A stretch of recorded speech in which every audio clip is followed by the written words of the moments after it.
देखिए सीधा सा सवाल है, निशिकांत गलत, राहुल सही। मतलब राहुल गांधी सही है, निशिकांत चलिए, निशिकांत का बयान, निशिकांत दुबे का बयान, बड़ा आक्रोश, बड़ा गुस्सा आ रहा है पूरे देश में।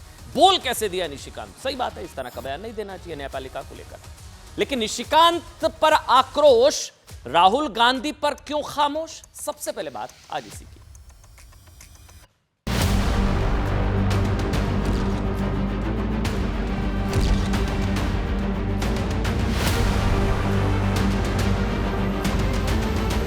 इस देश में जितने गृह युद्ध हो रहे हैं उसके जिम्मेवार केवल यहाँ के chief justice of India Sanjeev Khanna साहब।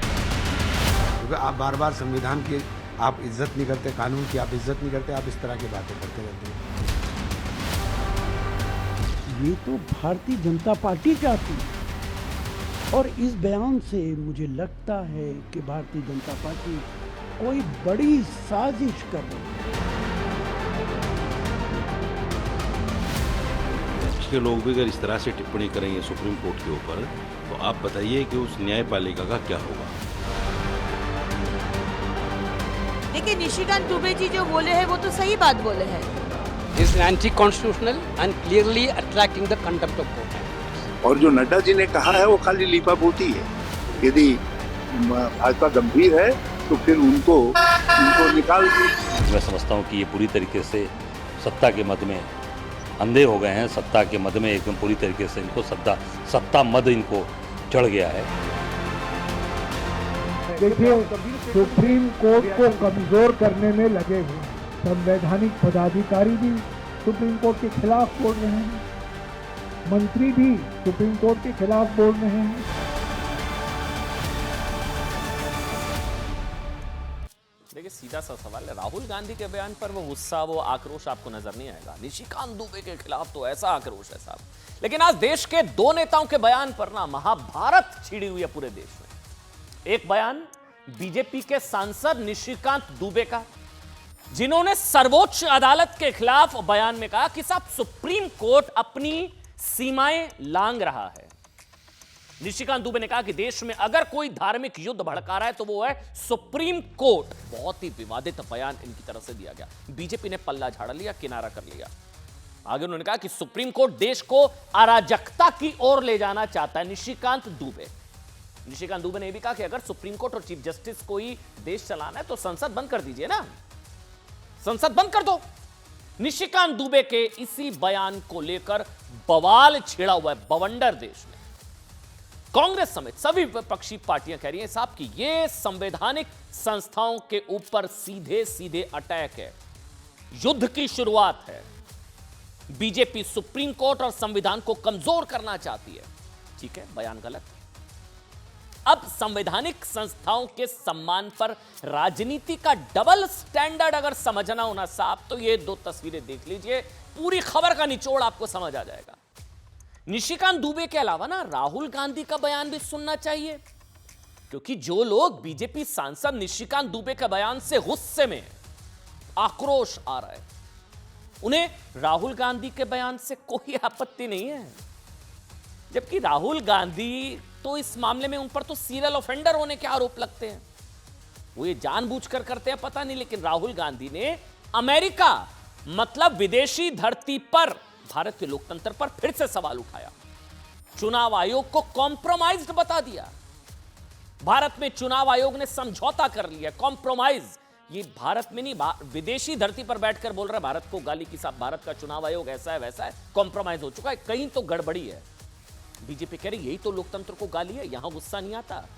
लेकिन साहब ये कोई पहली बार तो है नहीं, ये तो हम हर बार बताते हैं राहुल गांधी पर विदेशी धरती पर भारत को बदनाम करने के आरोप लगे हो, पहली बार तो है नहीं। लेकिन इस चीज को समझिए, निशिकांत दुबे के बयान से बीजेपी ने किनारा किया, क्या राहुल गांधी के बयान से कांग्रेस ने किनारा किया? गलत बताया उससे कि नहीं, गलत कहा राहुल गांधी ने? किसी की हिम्मत नहीं है साहब, क्योंकि कांग्रेस पार्टी में राहुल ही परिवार, पार्टी परिवार, राहुल गांधी के खिलाफ कौन कुछ कह सकता है? निशिकांत दुबे के बयान से बीजेपी ने किनारा किया। जेपी नड्डा राष्ट्रीय अध्यक्ष सामने है कि यह सब बयान गलत। राहुल गांधी के बयान से किसी ने पल्ला झाड़ा, किनारा किया, बोला नहीं गलत बोला साहब। इसी चुनाव आयोग ने कांग्रेस को जिताया। इसी चुनाव आयोग की वजह से कितने राज्यों में, कर्नाटक से लेकर कहां कहां हमारी सरकार है, हिमाचल में सुखू है, सारे मुख्यमंत्री कांग्रेस के हैं, चुनाव आयोग की वजह से है ना। क्या कांग्रेस के किसी नेता ने राहुल गांधी के खिलाफ एक शब्द बोला कि नहीं राहुल जी आपने गलत बोला? निशिकांत के खिलाफ बीजेपी के कई नेता बोल रहे हैं उनको ऐसा नहीं बोलना चाहिए था। लेकिन इस बार क्या है, वो ना सीरियल ऑफेंडर उन पर आरोप लगते हैं, वो बार बार इस तरह की बात करते हैं।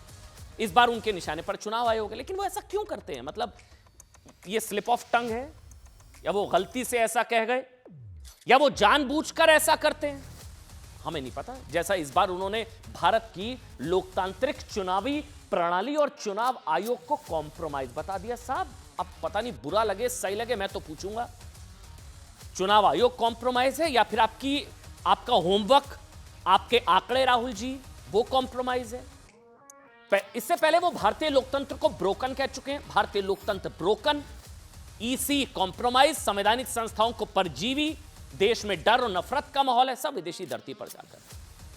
यहां सवाल राहुल और निशिकांत के बयान से ज्यादा ना सेलेक्टिव आउटरीच को लेकर है, डबल स्टैंडर्ड को लेकर। निशिकांत पर आक्रोश, राहुल पर खामोश।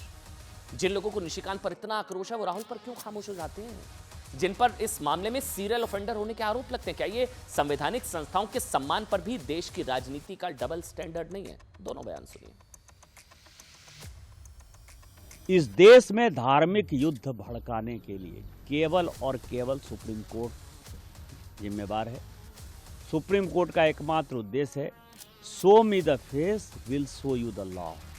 सुप्रीम कोर्ट अपनी सीमा से बाहर जा रहा है। सुप्रीम कोर्ट की सीमा यह है कि भारत का संविधान जिस कानून को बनाया उस कानून की उसको व्याख्या करनी है, और यदि वो व्याख्या नहीं कर सकती है और सब कुछ के लिए सुप्रीम कोर्ट जाना है, इस संसद का कोई मतलब नहीं है, विधानसभा का कोई मतलब नहीं है, उसको बंद कर देना। People voted in the Maharashtra assembly elections. Then there are adults in Maharashtra. This is the fact. And the election commission gave us a figure, voting figure for 5:30 in the evening. And between 5:30 in the evening and 7:30 in the evening, when the polls were supposed to have closed, 65 lakh voters voted. Now, that is physically impossible to happen. So it's very clear to us that the election commission is compromised. It's very clear that there is something very wrong with the system. कहावत है, कहते हैं ना कि मीठा मीठा गप कड़वा कड़वा थू, ऐसा नहीं चलता साहब। आपके पक्ष में दोनों नेताओं के लिए है ये, आपके पक्ष में है तो फिर ठीक, आपके खिलाफ गया तो आप संस्था पर सवाल उठा दें। ये राहुल गांधी के साथ जीते तो हम, हारे तो ईवीएम, सीधे चुनाव आयोग पर सवाल। सर्वोच्च न्यायालय पर बीजेपी सांसद निशिकांत दुबे की विवादित टिप्पणी को लेकर आज उनके खिलाफ अपडेट सुन लीजिए। अवमानना केस चलाने की याचिका दाखिल हुई सुप्रीम कोर्ट में। इस पर सुप्रीम कोर्ट ने कहा कि याचिकाकर्ता निशिकांत के खिलाफ अवमानना याचिका दाखिल कर सकते हैं, इसके लिए सुप्रीम कोर्ट की मंजूरी की जरूरत नहीं है।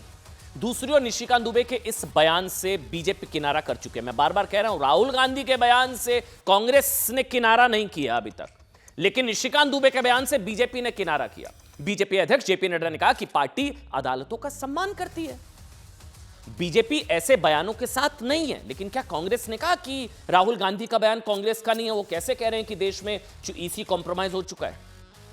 बीजेपी निशिकांत दुबे के साथ साथ बीजेपी सांसद दिनेश शर्मा को भी लेकर बहुत सख्त निर्देश दे चुकी है कि वो अदालतों के खिलाफ आपत्तिजनक टिप्पणियों से बचें। दिनेश शर्मा को सख्त निर्देश इसलिए क्योंकि निशिकांत दुबे के बयान के बाद उन्होंने भी इशारों में कहा था साहब कि कोर्ट संसद के अधिकारों में, न्यायपालिका कोर्ट एग्जीक्यूटिव के अधिकारों में दखल देने की कोशिश ना करे। लेकिन निशिकांत दुबे और दिनेश शर्मा को सख्त निर्देश के बाद भी, अच्छा ये इंटरेस्टिंग हो रहा है साहब, कुछ बीजेपी नेता हैं जो निशिकांत दुबे के साथ हैं। पश्चिम बंगाल की बीजेपी नेता अग्निमित्रा पॉल ने कहा है कि क्या गलत कहा, सही कहा निशिकांत दुबे ने कि अगर मुख्य न्यायाधीश और सुप्रीम कोर्ट को ही देश चलाना है साहब तो संसद को बंद कर देना चाहिए। दूसरी ओर बीजेपी सांसद कैलाश विजयवर्गीय ने कहा कि कभी कभी सत्य नहीं बोलना चाहिए। मतलब कैलाश विजयवर्गीय क्या ये कह रहे हैं कि जो निशिकांत ने कहा वो बात तो सत्य है लेकिन बोलना नहीं चाहिए था उनको? निशिकांत दुबे भी इस मामले में कुछ अलग संकेत दे रहे हैं। उन्होंने असम के मुख्यमंत्री हिमंता बिस्वा शर्मा के पोस्ट को शेयर करते हुए लिखा कि हाय, इस कैद को जेल और जंजीर की दरकार नहीं। मतलब वो ये दोबारा से सुनिए, उन्होंने लिखा कि हाय इस कैद को जेल और जंजीर की दरकार नहीं। वो शायद ये कहकर उन्होंने इशारा किया कि सुप्रीम कोर्ट पर वो अपनी बातें चाहकर भी नहीं बोल पा रहे, वो कैद में। मतलब बीजेपी के बीच में बड़ा वर्ग है साहब जो दबी जुबान निशिकांत का समर्थन कर रहा है, लेकिन खुलकर बोलने से बच रहा है। देखिए, निशिकांत दुबे जी जो बोले हैं वो तो सही बात बोले हैं। आज हमारे महामहिम राष्ट्रपति जी CJI chief justice of India का अपॉइंटमेंट करते हैं, तो चीफ जस्टिस ऑफ इंडिया कैसे महामहिम राष्ट्रपति जी का जो निर्देश है वो अवमानना कर सकते हैं? जो पार्लियामेंट, जो सांसद, जहां पर सारे भारत के सांसद लोग बैठ के पॉलिसी मेकर जो नियम बना रहे, रूल बना रहे, उसी नियम को आप खंडन कर देंगे तो ये कहाँ का नियम है? तो फिर पार्लियामेंट को बंद कर दीजिए। नहीं, जो गाइडलाइन पार्टी की आ गई है हम उसके साथ हैं, और कभी कभी सत्य सही हो तो भी बोलना नहीं चाहिए, क्योंकि हर चीज़ की एक मर्यादा होती है। पता नहीं क्या कहना चाह रहे हैं कैलाश विजयवर्गीय, सत्य सही हो तो भी नहीं बोलना चाहिए, मतलब निशिकांत ने सत्य का। अब आपको ना पूरे विवाद की ना ABCD समझा देते हैं कि सुप्रीम कोर्ट के खिलाफ निशिकांत दुबे के इस बयान का ट्रिगर पॉइंट क्या है, क्यों उन्होंने ऐसी बात कह दी। गृह युद्ध हो रहे हैं उसके लिए सुप्रीम कोर्ट जिम्मेदार, ये सब उन्होंने क्यों कहा। सुप्रीम कोर्ट ने, निशिकांत दुबे ने सुप्रीम कोर्ट पर यह आपत्तिजनक बयान वक्फ कानून पर सुप्रीम कोर्ट की दरअसल एक टिप्पणी और केरल विधानसभा से पास विधेयक को मंजूरी देने के लिए राष्ट्रपति को, तमिलनाडु विधानसभा से पास विधेयक को मंजूरी देने के लिए राष्ट्रपति को निर्देश देने को लेकर एक टाइमलाइन सेट कर दी सुप्रीम कोर्ट ने कि इतने समय में आपको ये बिल पास करना पड़ेगा आपको। तो फिर आप थोड़ी ना तय करेंगे, यही बवाल हो रहा है कि सुप्रीम कोर्ट थोड़ी ना तय करेगा। ये कहा जा रहा है, जगदीप धनखड़ ने भी कहा, इन्होंने भी कहा पार्लियामेंट बंद कर दो, सुपर पार्लियामेंट बनी हुई है न्यायपालिका। ठीक, निशिकांत दुबे ने कहा कि जब राम मंदिर की बात होती है तो कागज दिखाने के लिए कहा जाता है, जब कृष्ण जन्मभूमि का केस आता है तो कागज दिखाने के लिए कहा जाता है। ज्ञानवापी मस्जिद विवाद में कागज दिखाओ, लेकिन वक्फ बोर्ड केस में सुप्रीम कोर्ट कहता है कि कागज कहां से दिखाएंगी मस्जिदें, पुरानी मस्जिदें, डीड कहां से आएंगी। ये कहा है निशिकांत दुबे ने, उन्होंने तुलना करी, वहां कागज दिखाएंगे, यहां कागज ही नहीं दिखाएंगे, कागज कहां से लाएंगे। पहले था कागज दिखाएंगे नहीं दिखाएंगे, अब हो गया कागज कहां से लाएंगे। इसके अलावा निशिकांत दुबे का बयान उस विवाद को लेकर भी था जिसमें खुद उपराष्ट्रपति जगदीप धनखड़ ने सुप्रीम कोर्ट पर सुपर संसद की तरह काम करने के आरोप लगाए। सुपर संसद, उपराष्ट्रपति ने यह भी कहा था कि अदालतें राष्ट्रपति को आदेश नहीं दे सकती हैं, और संविधान का एक अनुच्छेद 142 है जो सुप्रीम कोर्ट का ना डिस्क्रिशनरी पावर देता है किसी भी तरह का आदेश देने का। उस पर जगदीप धनखड़ ने कहा ये जो अनुच्छेद 142 है ये न्यूक्लियर मिसाइल बन गया है जुडिशरी के पास, एग्जीक्यूटिव के ऊपर। न्यायपालिका कुछ भी कर सकती है। उपराष्ट्रपति ने ऐसा इसलिए कहा था क्योंकि सुनिए वजह क्या है। सुप्रीम कोर्ट के इस फैसले से, एक फैसले से, ये शायद आपको नहीं पता होगा, शायद आपकी जानकारी में पहली बार आए, इस देश में सुप्रीम कोर्ट के इस फैसले से तमिलनाडु में 10 विधेयक कानून बन गए। ऐसा आजाद भारत के इतिहास में पहली बार हुआ, राज्यपाल राष्ट्रपति की मंजूरी के बिना सीधे सुप्रीम कोर्ट के एक आदेश से कोई विधेयक कानून बन गया हो। तभी नेता गुस्सा, सांसद भड़के हुए हैं कि साहब कानून आप ही बना लो, फिर संसद को बंद कर देते हैं। यही कहा निशिकांत दुबे ने, यही जगदीप धनखड़, सुपर पार्लियामेंट। सरकार के इन 10 विधेयकों को राज्यपाल ने मंजूरी नहीं दी थी, ये बिल राष्ट्रपति के पास भेज दिए। इसी को लेकर तमिलनाडु सरकार सुप्रीम कोर्ट पहुंच गई, तो सुप्रीम कोर्ट ने फैसला सुनाते हुए कहा कि राज्यपाल के लिए 1 महीने का फैसला, 1 महीने में फैसला अनिवार्य है, टाइमलाइन सेट कर दी। इसी पर जगदीप धनखड़ ने कहा सुप्रीम कोर्ट बताएगा कानून बनाने हैं, राष्ट्रपति को निर्देशित, सुप्रीम कोर्ट राष्ट्रपति को निर्देशित। कोर्ट ने भी कहा कि राष्ट्रपति का बिल पर विचार नहीं करना और बिल को अस्वीकार कर देना कानूनी रूप से गलत है। यह न्यायपालिका बनाम कार्यपालिका जैसी स्थिति हो रही है देश में। सर्वोच्च अदालत के इसी फैसले से नाराज उपराष्ट्रपति ने कहा था कि संविधान के मुताबिक राष्ट्रपति सर्वोच्च है, संविधान का गार्जियन, ठीक, सर्वोच्च। अदालतें राष्ट्रपति को नहीं आदेश दे सकती हैं। निशिकांत दुबे ने भी इसी विवाद पर कहा साहब कि अगर कानून सुप्रीम कोर्ट को ही बनाने हैं तो फिर विधानसभाओं और संसद को बंद कर दो। इसी को लेकर कांग्रेस ने कहा कि निशिकांत दुबे ने बीजेपी की मानसिकता बता दी है। अच्छा, अखिलेश यादव की भी एंट्री हुई कि बीजेपी भी पूर्ण बहुमत में नहीं है। सोचिए अगर 400 पार चली जाती तो फिर क्या हो जाता। आज न्यायपालिका के सम्मान की जिन लोगों को आज इतनी चिंता हो रही है वो कब कब कितनी बार न्यायपालिका पर सवाल और न्यायपालिका को ही कटघरे में खड़ा कर चुके हैं, मैं आपको आगे बताऊंगा, लेकिन पहले एक बार बयान सुन लीजिए। देखिए, निशिकांत दुबे ने कहा कि इस देश के मुख्य न्यायाधीश, the chief justice of India of the supreme court, वो गृह युद्ध के लिए जिम्मेदार है। इससे ज्यादा गंदी बात क्या कही जा सकती है। बीजेपी ने किनारा क्या कर लिया, कहा शो कॉज नोटिस इशू किया, निकाल बाहर करिए कैसे आदमी को पार्टी से। आपकी तो पूरी पार्टी उसके बचाव में खड़ी हुई है। सच्चाई तो ये है, जो लोग दावा कर रहे थे कि 400 पार, और अगर 400 पार हो गए होते तो आपके चैनल तो बंद हो गए होते, या फिर वन वे वन कलर में हो गए होते, और सड़कों पर तलवारें और राइफलें घूम रही होती। बम तो चलने का यहाँ है ही कुछ, कोई ट्रेडिशन है यहाँ पर। देखिए, बयान मैं बार बार कह रहा हूं, निशिकांत दुबे के बयान पर जो रिएक्शन है उसे मुझे कोई आपत्ति नहीं। अखिलेश यादव जो कह रहे हैं ठीक है, वो सही कह रहे होंगे, लेकिन अखिलेश यादव की हिम्मत राहुल गांधी के बयान पर कुछ कहने की क्यों नहीं होती। इसी चुनाव आयोग ने यूपी में शानदार परफॉर्मेंस दी, समाजवादी पार्टी को बहुत शानदार परफॉर्म किया। समाजवादी पार्टी ने उत्तर प्रदेश के चुनावों में बहुत शानदार परफॉर्मेंस दी, आपने देखा लोकसभा चुनावों में शानदार। उसी चुनाव आयोग ने, क्या अखिलेश यादव में हिम्मत है ये कहने की कि कांग्रेस पार्टी राहुल गांधी की सोच गलत है। राहुल गांधी के खिलाफ जो सुप्रिया श्रीनेत कह रही show cause notice, Nishikant Dubey, Rahul Gandhi के खिलाफ शो कॉज नोटिस जारी होना चाहिए क्या? उनके बयान पर क्या कांग्रेस पार्टी ने किनारा किया? क्या अखिलेश यादव में हिम्मत है राहुल गांधी के खिलाफ बोलने की? यही डबल स्टैंडर्ड है, बस इसको समझना जरूरी है। निशिकांत दुबे के बयान पर सबसे ज्यादा गुस्से में कौन है? कांग्रेस इसे देश, संविधान, न्यायपालिका का अपमान बता रही है, लेकिन कांग्रेस के नेता खुद सुप्रीम कोर्ट का कितना सम्मान करते हैं ना, आज इसकी चर्चा भी हो रही है। सबसे पहले आपत्तिजनक बयान तमिलनाडु कांग्रेस के नेता मणिकंदन का था, जिन्होंने सरनेम विवाद में राहुल गांधी को 2 साल की सजा सुनाने वाले जज की जीभ काट लेने की बात कही थी। तब कहां गया था न्यायपालिका का सम्मान? बड़ी चिंता हो रही है, तब कहां गया था? राम जन्मभूमि केस में फैसला सुनाने से पहले भगवान की प्रार्थना करने पर कांग्रेस ने, याद है ना, पूर्व चीफ जस्टिस डीवाई चंद्रचूड़ को लेकर क्या कुछ नहीं कहा था, क्योंकि गणपति विराजे थे, मोदी घर पर आए थे उनके, क्या कुछ नहीं कहा था। राम मंदिर केस में फैसला सुनाने वाले जस्टिस रंजन गोगोई का कांग्रेस नेता विरोध कर चुके हैं, वो तो फैक्ट्स हैं सारे। कांग्रेस के नेतृत्व में चीफ जस्टिस दीपक मिश्रा के खिलाफ महाअभियोग प्रस्ताव लाने की कोशिश हुई थी, तब कहां गया था?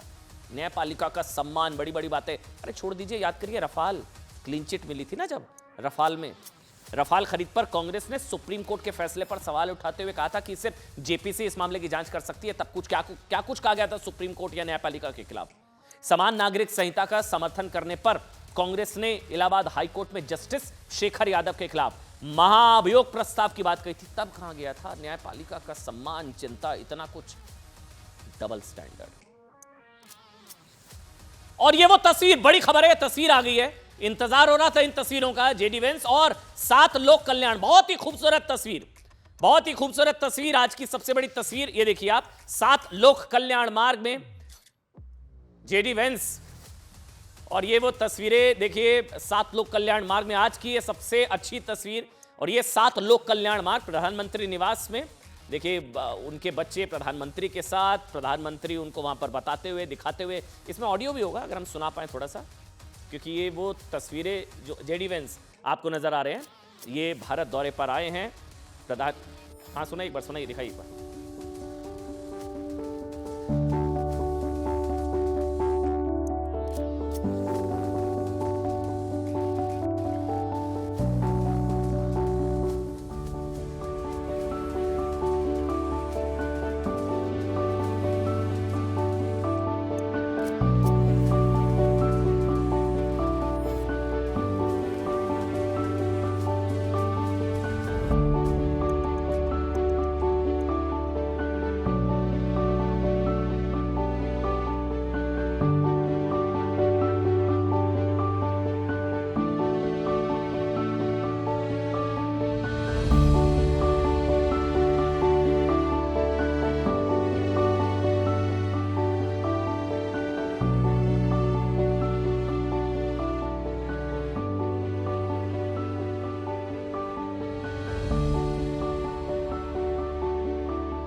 Thank you.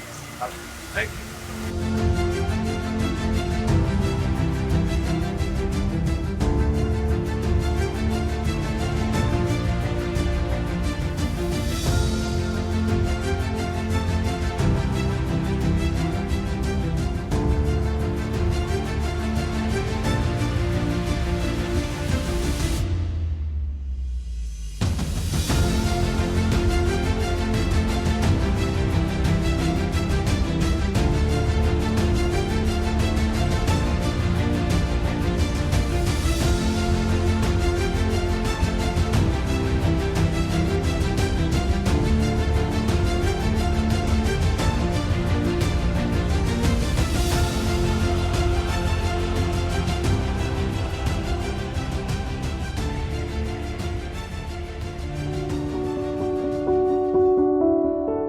आज की बहुत ही प्यारी तस्वीर, खूबसूरत तस्वीर। प्रधानमंत्री नरेंद्र मोदी ने 7 लोक कल्याण मार्ग में वेंस परिवार का स्वागत किया। लेकिन हम जिसकी चर्चा कर रहे थे, निशिकांत दुबे। निशिकांत दुबे के अलावा सुप्रीम कोर्ट के खिलाफ एक और विवादित बयान राज्यसभा सांसद मनन कुमार मिश्रा का भी है। Manan Mishra bar council of India के अध्यक्ष भी हैं। उन्होंने सवाल उठाते हुए कहा कि उन्हें एक बात चुभती है साहब, कि जब मणिपुर का मामला था तब सुप्रीम कोर्ट ने स्वतः संज्ञान नहीं लिया, लेकिन मुर्शिदाबाद जैसी बड़ी हिंसक घटना होती है उस पर सुप्रीम कोर्ट मौन रहता है। एक बार सुनाइए, निशिकांत दुबे का तो सुन लिया, इनका सुना नहीं होगा, सुनाइए मनन मिश्रा का। बात जरूर खलती है, छोटी सी बात हो, मणिपुर की बात थी, सुप्रीम कोर्ट ने, आपको याद होगा, सुओ मोटो उसका कॉग्निजेंस लिया। मुर्शिदाबाद में और वेस्ट बंगाल के कई जगहों पे पूरा वेस्ट बंगाल लगभग जल रहा है आज की तारीख में, और सुप्रीम कोर्ट की आगे बढ़ेंगे, बात मुर्शिदाबाद हिंसा की करेंगे, जिसको लेकर भी आज मामला सुप्रीम कोर्ट पहुंचा, और कैसे सुप्रीम कोर्ट की तरफ से भी इस बात की चिंता जाहिर की गई कि कैसे खुद सुप्रीम कोर्ट पर सवाल उठ रहे हैं। बात मुर्शिदाबाद हिंसा की।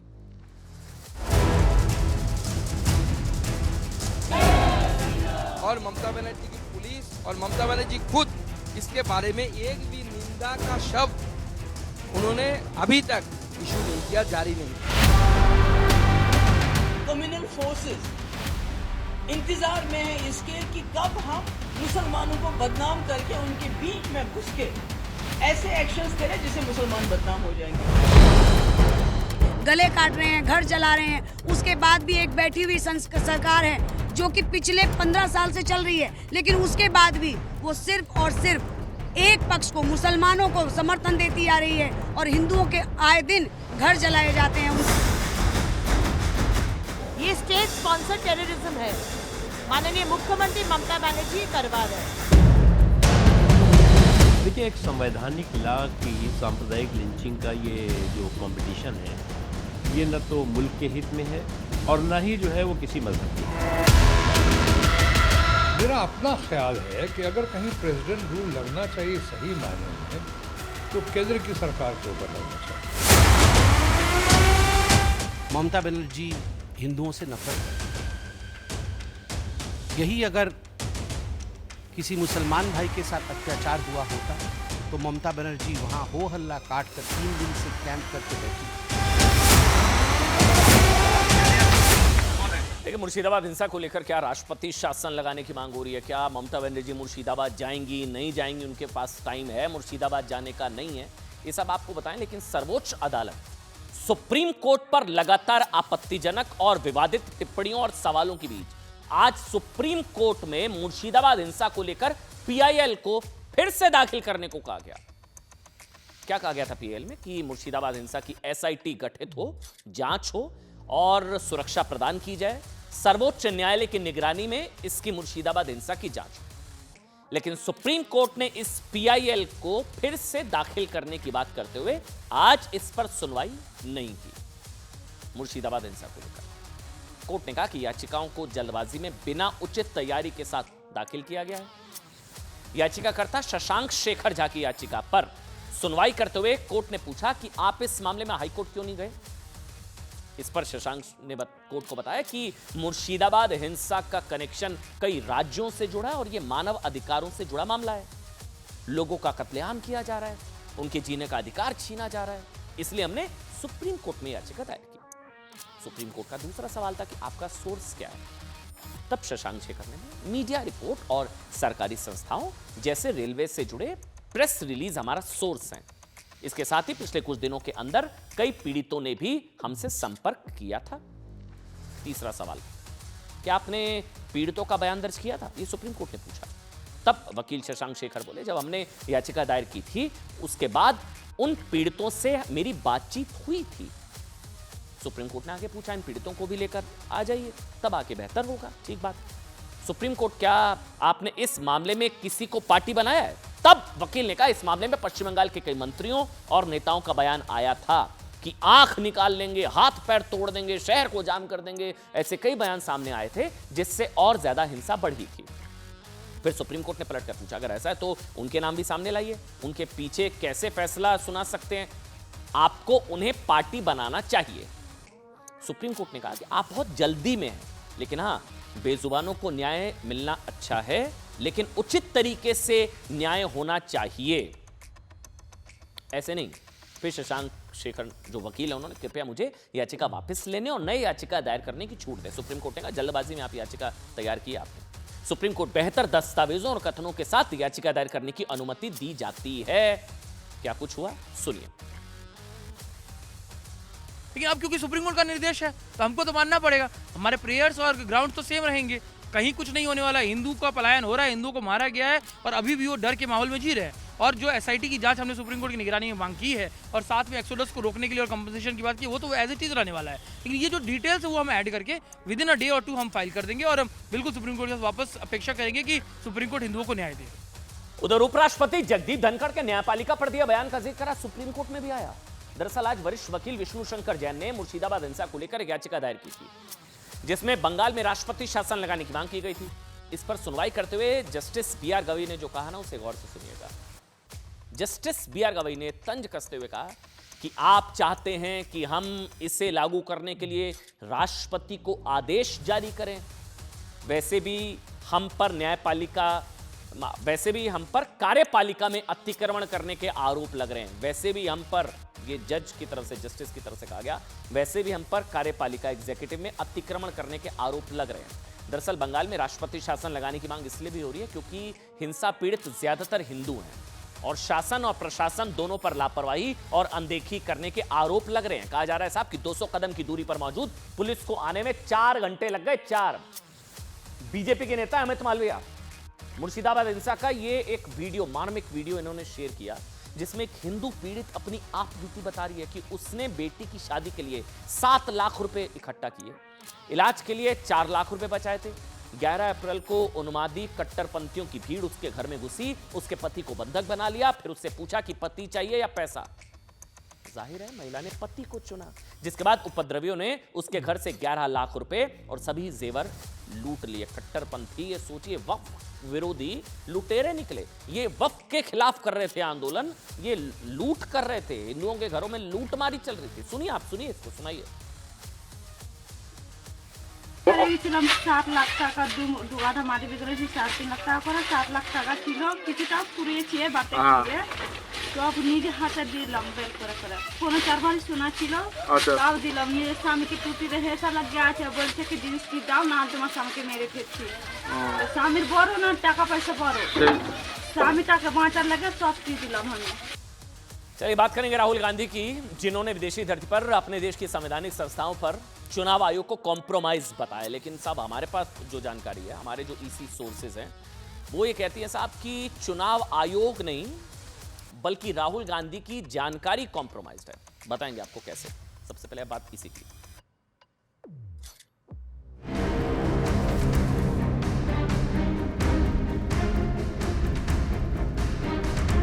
It is very clear to us that the election commission is compromised. It's very clear that there is something very wrong with the system. जिस थाली में खाते हैं, अगर उस थाली में आप छेद करेंगे तो आप देशद्रोही कहलाएंगे। प्रोफेसर की पाठशाला में जब भी पप्पू जी जाते हैं तो इस तरह के बयान और इस तरह की बकवास बहादुरी उनकी बहुत साफ दिखाई पड़ती है। इसमें बदनामी की क्या बात है? वहाँ सारे भारतीय नहीं है क्या? वो सब लोग भारतीय नहीं है क्या वहाँ जो रह रहे हैं? भारतीयों के बीच में बात कर रहे हैं, भारतीयों के से बात कर रहे हैं अपने। मुझे लगता है कि इस प्रकार की हरकतें वो कर रहे हैं। कोई भी देशभक्त इस प्रकार से अपने देश को विदेश में जाके बदनाम नहीं करता। करेंगे संविधान पर विदेश जाकर करेंगे संवैधानिक संस्थाओं का अपमान, यही राहुल गांधी की बन चुकी है पहचान। राहुल गांधी जी अपना हार का ठीकरा किसी दूसरे के सिर पे फोड़ना चाहते हैं। कांग्रेस का चरित्र और कांग्रेस के लोगों को चाहिए कि वो अपने नेता को कंट्रोल करें। जितने भी हमारे इंस्टीट्यूशंस हैं कहीं ना कहीं वो कॉम्प्रोमाइज हो रहे हैं।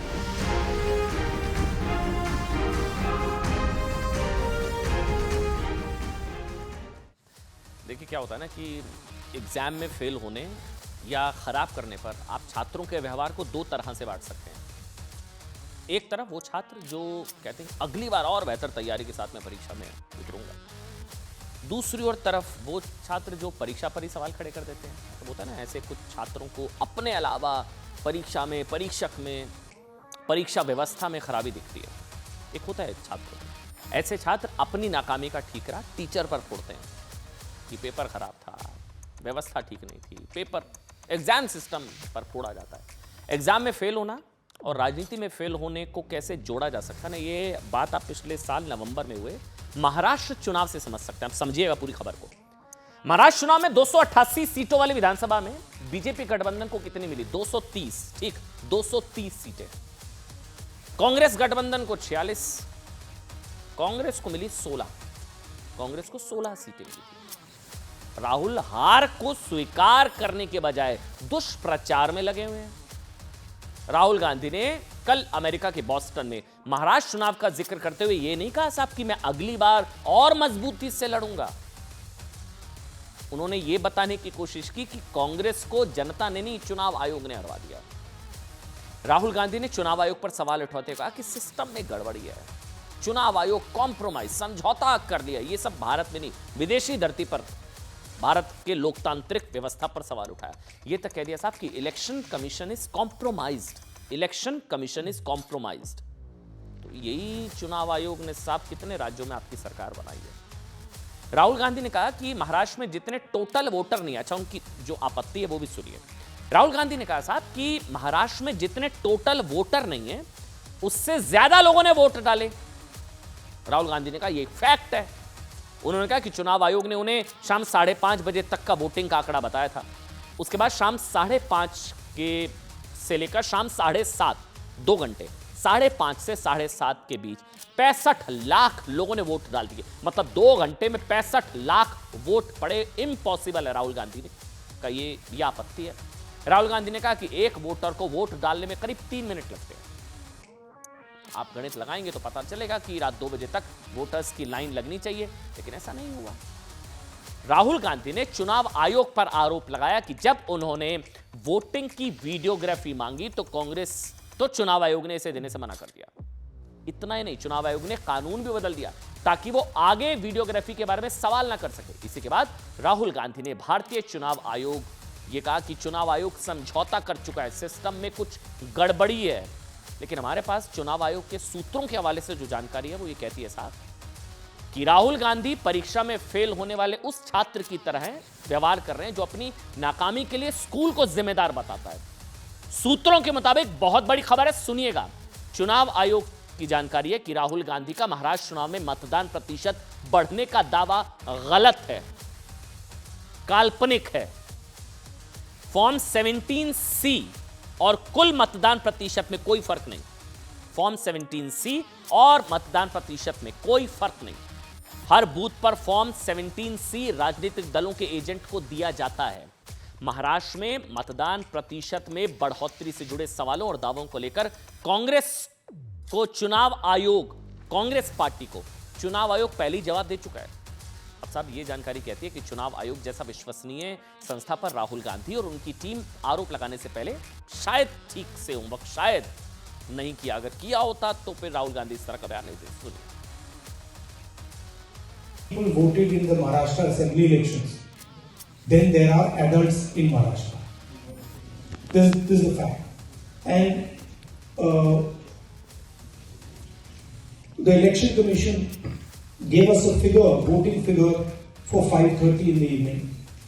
And between 5:30 in the evening and 7:30 in the evening, when the polls were supposed to have closed, 65 lakh voters voted.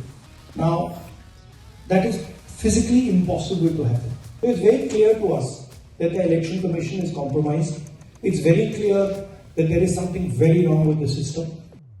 अब देखिए, राहुल गांधी के इस बयान को लेकर बीजेपी ने कहा कि ये देशद्रोही है। राहुल गांधी देशद्रोही हैं, मैं नहीं, बीजेपी ने कहा है। राहुल असल में ईडी का गुस्सा ईसी यानी कि चुनाव आयोग पर निकाल रहे हैं।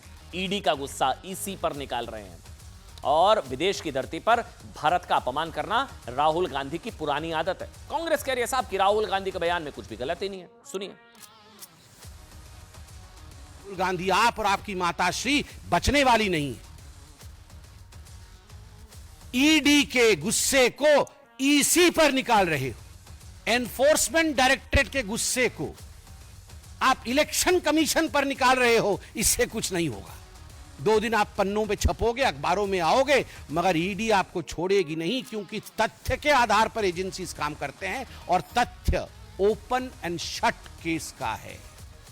अगर राहुल गांधी ने कोई ऐसी बात कही है तो मैं तो समझता हूं कि राहुल गांधी के जो अल्फाज थे, जो शब्दावली थी, वो माइल्ड थी, ज़्यादा सख्ती के साथ बोलना चाहिए था। और बीजेपी से मैं ये भी कहना चाहता हूँ, इलेक्शन कमीशन का नाम भारत नहीं है, बीजेपी का नाम भी भारत नहीं है। और क्या वक्त से भी बड़ा फैसला लेने जा रहे हैं मोदी? प्रधानमंत्री नरेंद्र मोदी क्या वक्त से भी बड़ा धमाका करने जा रहे हैं? संकेत दिए। अब बात इसकी। जिस सिविल कोड को हम लेकर के जी रहे हैं, वो सिविल कोड सचमुच में तो एक प्रकार का कम्युनल सिविल कोड है, भेदभाव करने वाला सिविल कोड है। My mother raised me as the kindest and the sweetest person you'll ever met. UCC जो है न सिर्फ कॉन्स्टिट्यूशन की स्पिरिट के खिलाफ है, बल्कि जो रिलीजियस फ्रीडम हमको यहाँ हासिल है उसके खिलाफ भी। But if you mess with me, then I will show you. UCC हम लाएंगे। हमारे संकल्प पत्र का एक अहम मुद्दा है कि इस देश में एक देश एक चुनाव का नियम भी हम लाना चाहते हैं। इस पर भी चर्चा होनी चाहिए। आप सिर्फ मुसलमानों को उनके मजहबी तरीके से शादी या डिवोर्स या फिर जायदाद का बंटवारा उसको रोक रहे हैं। अब यूनिफॉर्म सिविल कोड चाहे उत्तराखंड हो, उत्तर प्रदेश हो, हिमाचल प्रदेश हो, भाजपा के अन्य शासित राज्य हो, हर अपने अपने राज्य में मॉडल कोड लाने का काम कर रहा है।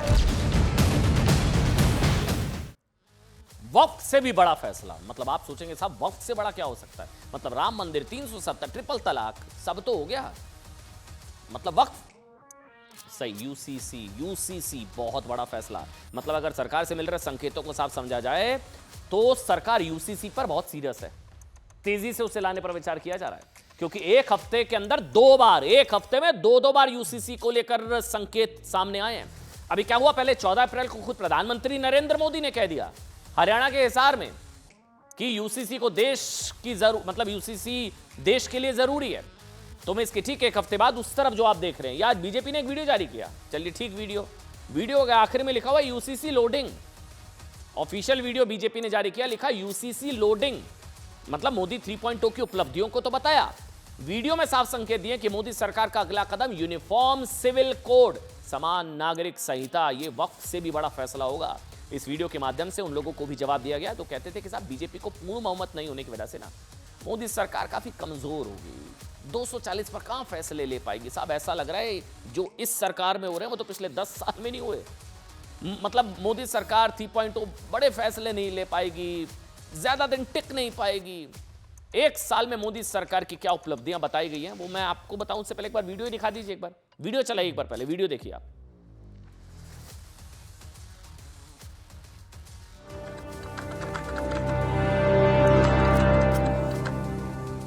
जैसे राहुल गांधी जी ने कहा कि हम चुप बैठे नहीं, जब भी हमें मौका मिले सरकार का। मोदी जी को एक तो मैंडेट नहीं है और माइनॉरिटी गवर्नमेंट है, ये गवर्नमेंट कभी भी गिर सकती है। This is not going to be a stable government. Everybody knows that. My mother raised me as a kindest and the sweetest person you'll ever met. But if you mess with me, then I will show you.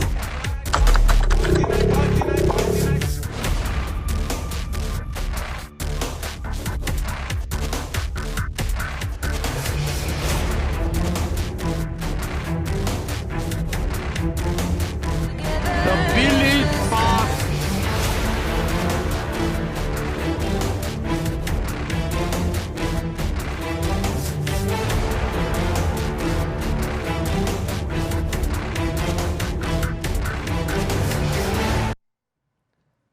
क्या क्या फैसले, एक बार मैं आपको बताऊं क्या क्या फैसले जो बीजेपी दावा कर रही है इसमें कि नेशनल हेराल्ड केस में सोनिया गांधी, राहुल गांधी के खिलाफ चार्जशीट दाखिल। बेल्जियम में मेहुल चौकसी, जी हां, बेल्जियम में पीएनबी घोटाले के आरोपी मेहुल चौकसी गिरफ्तार हो गया। तहव्वुर राणा भारत आ गया। मुंबई हमले के मास्टरमाइंड तहव्वुर राणा का प्रत्यर्पण 3, रॉबर्ट वाड्रा से जमीन घोटाले में पूछताछ 4, वक्फ कानून 5, दिल्ली, महाराष्ट्र और हरियाणा में विधानसभा चुनाव में बीजेपी की जीत को बड़ी कामयाबी बताया। और इस वीडियो के अंत में जो लिखा है सबसे इंपॉर्टेंट, यूसीसी लोडिंग। देखिए बार बार इसका जिक्र इसलिए हो रहा है क्योंकि प्रधानमंत्री नरेंद्र मोदी के बारे में अक्सर कहा जाता है कि वो चौंकाने वाले फैसले करते हैं, फिर चाहे वो नोटबंदी जैसा बड़ा फैसला हो या फिर बालाकोट एयर स्ट्राइक या पीओके में सर्जिकल स्ट्राइक। लेकिन क्या पहले उन्होंने बयान दिया था, वो सुनिए। संविधान की भावना है कि सबके लिए एक जैसी नागरिक संहिता हो।